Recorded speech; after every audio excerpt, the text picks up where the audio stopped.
Hello friends, आप सब कैसे हो। मैं उम्मीद करता हूँ कि आप सब बहुत ही अच्छे होंगे। आज के हम इस टॉपिक पे बात करेंगे क्लास 12 यूपी बोर्ड इंग्लिश के सिलेबस के बारे में। तो मैंने पहले ही आपको बता दिया है, लेकिन आज हम सबसे इंपॉर्टेंट टॉपिक के बारे में बात करेंगे जो आपके एग्जाम में 2 नंबर के पूछे जाते हैं। और ये 2 नंबर से पूछे जाते हैं, लेकिन भाई हमें तो 1 नंबर भी इंपॉर्टेंट है हमारे एग्जाम के विषय। लेकिन आपको मैं कुछ शॉर्ट ऐसे ट्रिक बताने वाला हूँ, ठीक है, कि इससे रिलेटेड ही क्वेश्चन पूछे जाएंगे आपके एग्जाम में, इससे आउट ऑफ नहीं पूछे जाएंगे, ठीक है। तो आज हम बात करते हैं सिंथेसिस के बारे में। बहुत ज्यादा नहीं स्टेज करते हैं, डायरेक्ट हम अपने पॉइंट पे आते हैं, ठीक है। तो सिंथेसिस का मतलब होता क्या है ना, देखेंगे। सिंथेसिस का मतलब क्या होता है, वाक्यों का एकीकरण करना। मतलब क्या होता है ना, इसमें हमें आपको एक और बात बता दें कि पूरे ग्रामर में आप याद रख लीजिएगा कि सिर्फ हमारा एक ही सेंटेंस होता है। क्या होता है बताइए, वो सिंपल सेंटेंस होता है, ठीक है। लेकिन यहाँ पे हम करते क्या, सिंथेसिस के अंतर्गत होता क्या है कि हम 2 सिंपल सेंटेंसेस को जोड़ते हैं। 2 से 3 भी सेंटेंस हमारे सिंपल हो सकते हैं, ठीक है ना, लेकिन एक नहीं, ठीक है। तो करते क्या है कि जैसे सिंथेसिस के अंतर्गत हम डायरेक्ट पॉइंट पे आते हैं, याद रख लीजिएगा, ठीक है ना। जब सिंपल प्लस सिंपल को जोड़ते हैं तो क्या बनता है, सिंपल बनता है। सिंपल प्लस सिंपल को जोड़ते हैं तो कॉम्प्लेक्स बनता है। सिंपल प्लस सिंपल को जोड़ते हैं तो क्या बनता है, कंपाउंड बनता है। तो हम बार बार देख रहे हैं कि आखिरकार ये सिंपल सेंटेंस को ही जोड़ना है। तो सिंपल को भी जोड़ना है तो सिंपल बन रहा है, सिंपल प्लस सिंपल जोड़े तो सिंपल बन रहा है, सिंपल प्लस सिंपल जोड़े तो कॉम्प्लेक्स बन रहा है, सिंपल प्लस सिंपल जोड़े तो क्या बन रहा है, कंपाउंड बन रहा है। तो बार बार हमको सिंपल का ही नाम आ रहा है। तो सबसे पहले जब हम जान गए हैं कि इसकी जो पूरी सिंथेसिस की जो कमजोरी है, या जो इसका एक इंपॉर्टेंट फैक्ट है, यदि हम किसी भी सिंथेसिस क्वेश्चन को सॉल्व करें तो सिंपल सेंटेंस बार बार आ रहा है। तो हम सिंपल सेंटेंस को ही क्यों न जान लेते हैं कि आखिरकार सिंपल सेंटेंस होते क्या है और उसकी वर्किंग क्या है। तो देखो ध्यान से, सिंपल सेंटेंस का मतलब होता है having only one finite verb. मतलब क्या होता है ना कि इसमें फाइनाइट वर्ब की बात होती है। और फाइनाइट वर्ब का मतलब क्या होता है कि जिसमें क्या करता है ना कि जो कर्ता और काल से क्या होती है, दोनों प्रभावित होती है। तो डिफिनीशन तो बाद में हम लोग देखते हैं, ठीक है। हम लोग डायरेक्ट अपने पॉइंट पे रहते हैं, पॉइंट पे ही केंद्रित रहते हैं, आउट ऑफ हम लोग नहीं जाते हैं। तो देखिए होता क्या है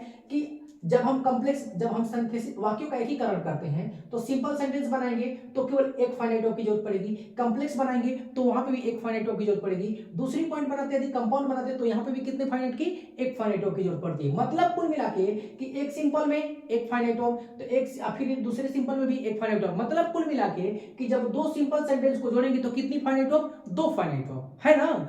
आप ये समझ लो कि 2 फाइनाइट वर्ब है, तो उन दोनों में से क्या करना है कि हमें किसी एक फाइनाइट वर्ब को क्या करना है, हटा देना है और रिमूव करना है। और रिमूव करके जब हम क्या करते हैं, जब नया एक सेंटेंस बनाते हैं सिंपल, तो उसमें सिर्फ एक ही फाइनाइट वर्ब रह जाती है। कॉम्प्लेक्स बनाते हैं तो उसमें भी एक ही फाइनाइट वर्ब हो जाती है, और कंपाउंड बनाते हैं तो भी उसमें क्या, एक ही फाइनाइट वर्ब हो जाती है। कुल मिलाकर कि हमें 2 सिंपल सेंटेंस को जब जोड़ते हैं तो दोनों में से किसी एक सिंपल सेंटेंस को, जो सिंपल सेंटेंस होता है उसमें से फाइनाइट वर्ब क्या करते हैं, हटा देते हैं। यही हमारा मेन पर्पज होता है, ठीक है ना। तो थोड़ा सा बात करते हैं कि जो क्लास 12 के जो यूपी बोर्ड क्लास 12 है, ठीक है, तो उसमें जो सबसे पॉइंट होता है, क्वेश्चन पूछे क्या जाते हैं। तो देखिए आपके इसमें बहुत सारे रूल होते हैं, सिंपल में भी, कॉम्प्लेक्स कंपाउंड में भी। लेकिन मैंने आपको वो चीज बता रखा है, सिर्फ वही इंपॉर्टेंट फैक्ट जो आपको यही पढ़ने, क्योंकि आपके यहीं से क्वेश्चन पूछे जाएंगे एकदम 100 आउट ऑफ 100, एकदम ये 100% गारंटी है। समझ लीजिए ध्यान से, आपको 1% नहीं 100% की गारंटी दे रहा हूं कि यहीं से पूछा जाएगा। या तो पूछा किसे जाता है, वो पार्टिसिपल से पूछा जाता है, किससे, पार्टिसिपल से। या आपको कॉम्प्लेक्स या कंपाउंड देगा तो कॉम्प्लेक्स कंपाउंड में क्या देता है, दैट से, हु से, विच से, हुम से, हुज से जोड़ने के लिए देता है, ठीक है। और कंपाउंड में क्या देता है, एंड से, नॉट ओनली होगा तो उसके साथ हम क्या प्रयोग करेंगे बताइए, बट आल्सो का प्रयोग करेंगे। आइदर होगा तो उसके साथ आर का, नाइदर होगा तो किस चीज का, नार का। ये हमारे कुछ ऐसे कंजक्शन है, या द होगा या आल द होगा तो उसके साथ किस चीज का प्रयोग करेंगे, यट का प्रयोग कर देंगे। दोनों सेंटेंस को कुछ नहीं करेंगे, आल द से होगा, दोनों सेंटेंस को लिखेंगे, अब बीच में क्या करेंगे, यट का प्रयोग करके और सेंटेंस को लिख देना। बहुत आसान है क्वेश्चन, ठीक है। अन्यथा आप समझ लीजिए, एक नहीं होता है कि एक हमारा एक्सेप्शनल नियम जो सब पे काम, सब पे भारी होता है, तो कुछ मत करिए। कॉम्प्लेक्स होगा उसको दैट से जोड़ दीजिए, वो कैरी अपना मीनिंग कर लेगा, कोई प्रॉब्लम नहीं। सिर्फ दैट से जोड़ लीजिए, अपना वो कॉम्प्लेक्स बना, कॉम्प्लेक्स का रूप धारण कर लेगा, ठीक है। दूसरी पॉइंट है कि जब हम क्या करेंगे, जब हम एंड से जोड़ देंगे तो क्या बन जाएगा, वो कंपाउंड सेंटेंस बन जाते हैं। तो जनरल नियम के अनुसार जो हमारा करना है, तो सिर्फ आप दैट से जोड़ लीजिए, सेंटेंस हमारा कॉम्प्लेक्स की तरह कार्य करेगा। और जब हम एंड से जोड़ देंगे तो किसकी तरह कार्य करेगा बताइए, वो कंपाउंड की तरह कार्य करने लगेगा। तो हमें अदर और कंजक्शन दे देते हैं, तो उसके बाद नॉट ओनली दिया तब तो बट आल्सो से जोड़ोगे, आइदर दिया तो उसके साथ आर जोड़ोगे, ठीक है। यदि नाइदर दिया तो उसके साथ क्या जोड़ोगे, नॉट से प्रयोग करोगे, ठीक है। यदि आल्दो दिया है और सॉरी द दिया और आल्दो दिया तो उसके साथ किसी चीज का, यट का। लेकिन यदि ये शब्द नहीं दिए हैं तो कुछ मत करो, दोनों सेंटेंस को को सिर्फ एंड से जोड़ दो, कंपाउंड बन जाएगा, और ये दोनों सेंटेंस को क्या कर दो, दैट से जोड़ दो, क्या बन जाएगा, हमारा कॉम्प्लेक्स बन जाएगा। हमें सिर्फ थोड़ा सा पढ़ना किसको है बताइए, पार्टिसिपल, क्योंकि यदि देगा तो आपको पार्टिसिपल से ही देते हैं, निश्चित है ये चीज। तो मैं आपको एग्जांपल यहाँ पे ऑलरेडी दिया भी हूं, जैसे मान लीजिए कि सॉरी कॉम्प्लेक्स लॉ थोड़ा सा मैं दिखा दूं, लिखा है कि दिस इज द बॉय, अब ही हेल्प्स मी लिखा है, तो यदि हम इसको बनाएंगे तो किससे बनाएंगे, अब थोड़ा सा इसका रूल होता है, यदि लिविंग थिंग्स की बात हो तो हु से जोड़ते हैं, नॉन लिविंग थिंग्स की बात हो तो विच से जोड़ते हैं, ठीक है। आप यहाँ पे करोगे यदि, तो हम लोग क्या करते हैं, यहाँ पे हम जोड़ के दिखा देते हैं, तो इसका हो क्या जाएगा, सेपरेट सेंटेंस बनाएंगे तो कुछ नहीं करेंगे, यहाँ पे दोनों को हम यहाँ किसे जोड़ देते हैं, सिर्फ और सिर्फ किसे, हु से जोड़ देंगे। इसका अर्थ हो जाएगा this is the boy who helps me, मतलब यह वही लड़का है जो क्या करता है, मेरी मदद करता है, ठीक है। तो ये हमारा क्या बन जाएगा, अब एक ऐसा सेंटेंस बन गया, ये कॉम्प्लेक्स सेंटेंस बन गया, बस ना, तो थोड़ा सा ऐसा सेंस देगा तो हम लोग कर लेंगे, लेकिन आप घबराओ नहीं, आपको क्या करना है, दैट से जोड़ लो, और क्या करोगे आप, कंप्लीट कंपाउंड बनाना है तो एंड से जोड़ लो, जो हमारा क्लास 12th का जो स्टैंडर्ड होता है, तो यहाँ पे वो लोग कैरी सेंस कर लेते हैं, कोई दिक्कत। चलिए दूसरी हम बात करते हैं किस चीज के ऊपर, हम बात करते हैं किस पे बताइए, हम लोग पार्टिसिपल पे, क्योंकि पार्टिसिपल थोड़ा सा हमारा इंपॉर्टेंट होता है। पार्टिसिपल हमारे 3 प्रकार के होते हैं, कितने प्रकार के, 3 प्रकार के, प्रेजेंट पार्टिसिपल, पास्ट पार्टिसिपल, और क्या होता है ये परफेक्ट पार्टिसिपल। तो प्रेजेंट पार्टिसिपल में क्या होता है, देखिए इसके रूप क्या होते हैं, इसमें आईएनजी फॉर्म लगता है वर्ब का, ठीक है। इसमें समय क्या ना के बराबर होता है, ना के बराबर तो कहने का मतलब एकदम नगण्य होता है, और इसमें यदि बी फॉर्म होता है ना, जैसे क्या होता है बी फॉर्म में हम करते क्या, जैसे मान बी फॉर्म में हमारा क्या होता है समझ लेना चाहिए, बी फॉर्म में यदि इज हो, ठीक है, एम हो, और क्या हो, आर हो, या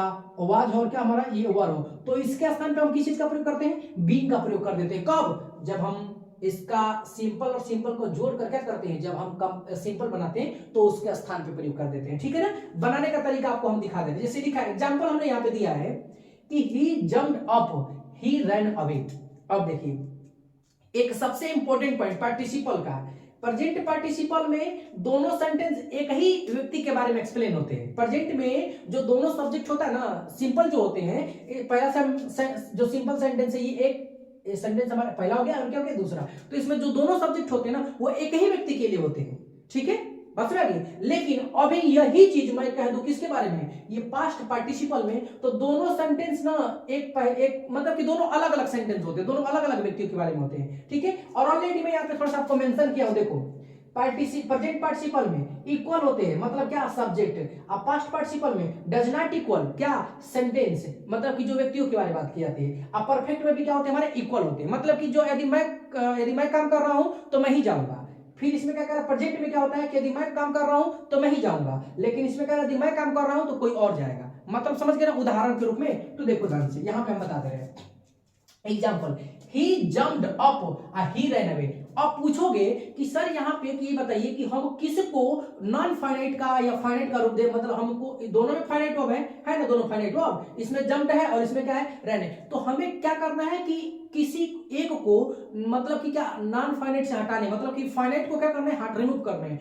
तो किसको हटाते हैं बता दो, किसको हटाते हैं, जो कार्य पहले होगा ना, जो कार्य क्या होता है पहले होता है, उसी को हम क्या करते हैं, उसी क्रिया को हम क्या फाइनाइट का क्या करते हैं, रूप हटा देते हैं। मतलब कहने का मतलब क्या है कि उसमें से फाइनाइट और उसी को हम लोग बनाते नहीं है, मतलब क्या उसको नहीं बनाते, कहने का यहाँ पे तात्पर्य मेरा समझिए ध्यान से, होता कुल मिला के ये चीज है ना कि ही जंप अप ही रन अवे, मतलब मेरी बात समझिएगा ध्यान से, थोड़ा सा डिसबैलेंस हो गया, ध्यान से देखेंगे तो कह रहा है कि जंपिंग अप ही रन अवे, कुल मिला के जो कार्य पहले होता है उसे ही हम क्या करते हैं, क्रिया का रूप देते हैं, मतलब किसका, आईएनजी फॉर्म का रूप देते हैं। बस मैं यही कहना चाहता था वहां पे, थोड़ा सा मैं दूसरा मेथड याद कर लिया, ठीक है ना। तो देखिए कहने का मतलब क्या, मैं दूसरे तरीके से थोड़ा बताना चाहता था, इसलिए थोड़ा सा डिसबैलेंस हो गया, ठीक है। तो जो कार्य पहले होता है ना उसे हम क्या करते हैं, आईएनजी का रूप दे देते हैं, और तब जाके करते हैं वहीं से उस फाइनाइट क्या करती है, एक रिमूव हो जाती है, ठीक है ना। आईएनजी फॉर्म जानते हैं किसका फॉर्म होता है, ये नॉन फाइनाइट का रूप होता है, क्योंकि आप पार्टिसिपल पढ़ेंगे, ठीक है, तो पार्टिसिपल हमारे इन्फिनिटी और क्या होते हैं, हमारा नॉन फाइनाइट होता है तो उसमें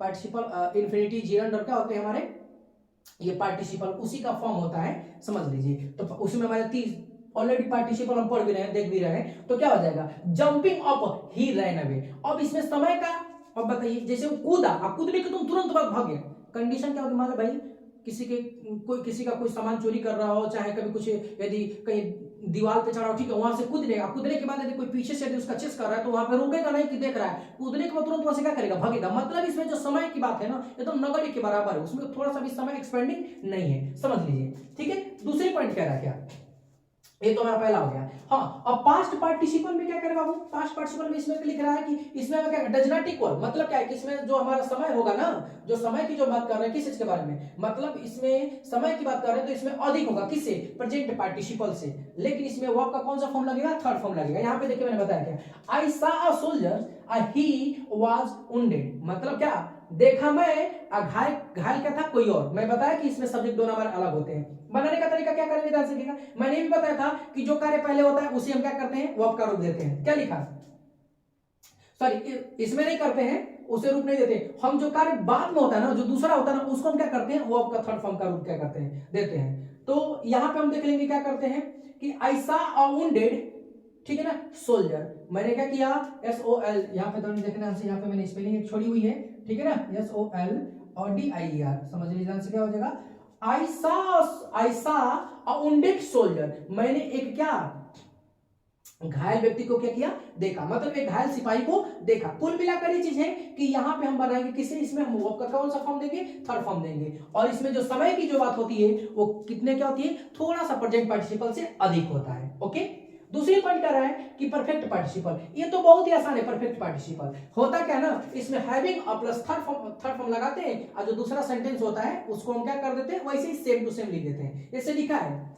ही finished his work, he went to play, इसमें लिखा हूं कि समय जितना चाहे उतना, मतलब क्या, आपको जित समय, अब भैया कभी काम खत्म करो, आप कब खेलने जाओगे कोई पता नहीं है, तो यहां पे हम लोग क्या कर लेंगे, जैसे इसका आंसर क्या हो जाएगा बताइए, हैविंग, कुछ नहीं करते हैं, हैविंग FINIS, हैविंग फिनिश्ड क्या हो जाएगा, हिज वर्क, और क्या करेंगे हम लोग यहाँ पे, ही वेंट प्ले, मतलब कुल मिला के ये चीज है कि यहाँ पे हैविंग प्लस थर्ड फॉर्म देते हैं, और बाकी सब सेंटेंस को क्या करते हैं, जो उसमें जो पहला सेंटेंस होता है उसी को हम क्या करते हैं, उसमें क्रिया ऑलरेडी दी रहती है, ठीक है ना, वर्ब ऑलरेडी है तो आप जानते हैं कि वर्ब दिया ही रहेगा, ठीक है, तो उसको हैविंग प्लस थर्ड फॉर्म का रूप देते हैं, और बाकी सब दूसरे सेंटेंस को क्या करते हैं, सेम टू सेम वैसे ही लिख देते हैं, उसमें कोई प्रॉब्लम नहीं है। एक बार मैं फिर आपको बता देना चाहता हूँ, याद रख लीजिएगा कि जो सिंथेसिस है उसकी हिंदी का होती है वाक्य का एकीकरण करना, सिंपल से सिंपल प्लस सिंपल जोड़ के सिंपल बनाते हैं, सिंपल प्लस सिंपल जोड़ के कॉम्प्लेक्स बनाते हैं, सिंपल प्लस सिंपल जोड़ के क्या बनाते हैं, कंपाउंड बनाते हैं। आपके 12th के हिसाब से बता दूं, यदि कंपाउंड देगा तो समझ लीजिएगा सिर्फ एंड से जोड़ लीजिएगा, अन्यथा यहाँ पे कुछ मैं कंजक्शन को मेंशन किया हूं, यदि ये देते हैं तो उसके साथ वही कंजक्शन लगा लेना, ठीक है, और यदि कॉम्प्लेक्स देता है तो कुछ मत करना, क्या करना, सिर्फ दैट से जोड़ देना, ठीक है। ये आपको यही नियम है, ये नहीं आएगा हु, व्हिच और होम से बहुत कम ही चांसेस होते हैं क्या करने का, देने का, ठीक है। और यदि सिंपल दे दिया तो कंफर्म है कि पार्टिसिपल से देगा, तो पार्टिसिपल मैंने आपको बता दिया हूं कि यदि प्रेजेंट पार्टिसिपल से देगा, यदि आप सेंटेंस पढ़ेंगे अलग जाएगा कि उसमें समय नगण्य के बराबर है, तो उसमें पहले सेंटेंस को ING का रूप दीजिएगा, अब बाकी सब क्या कर लेंगे, उसको सेम टू सेम लिख देंगे, उसमें कोई सेकंड वाला देता है, ठीक है, तो सेकंड वाला देगा तो ऑलरेडी आप जानते हैं इसमें क्या करते हैं, इसमें दोनों सब्जेक्ट अलग अलग होते हैं, और जो काम बाद में हुआ रहता है उसको हम थर्ड फॉर्म का क्या करते हैं, रूप देते हैं। और जो परफेक्ट पार्टिसिपल है तो इसमें आप जानते हैं कि पहले सेंटेंस में क्या करते हैं, जो हमारी वर्ब होती है, जो मेन वर्ब होती है, ठीक है, या तो उसमें हमको क्या करना क्या होता है, उसे हैविंग प्लस थर्ड फॉर्म का रूप दे देते हैं, और बाकी सब हम क्या करते हैं, सेकंड सेंटेंस को ऐसे ही सेम टू सेम लिख देते हैं। कोई प्रॉब्लम है आपको, एक क्या रख लीजिएगा, जो मैंने आपको कहा है सबसे इंपॉर्टेंट हमारे पॉइंट है, यहाँ पे 2 नंबर क्या आपके एकदम बिल्कुल पक्के हैं, इसमें कोई संकोच नहीं, आपका कोई चीज नहीं है। Okay, thanks for watching my video. और आपको बता दें कि थोड़ा सा इस चीज को बेसिकली ध्यान दे लीजिएगा कि मैंने किन किन शब्दों पे किस तरीके का शब्दों का क्या किया है, उच्चारण किया है। Okay, so thanks for watching my video.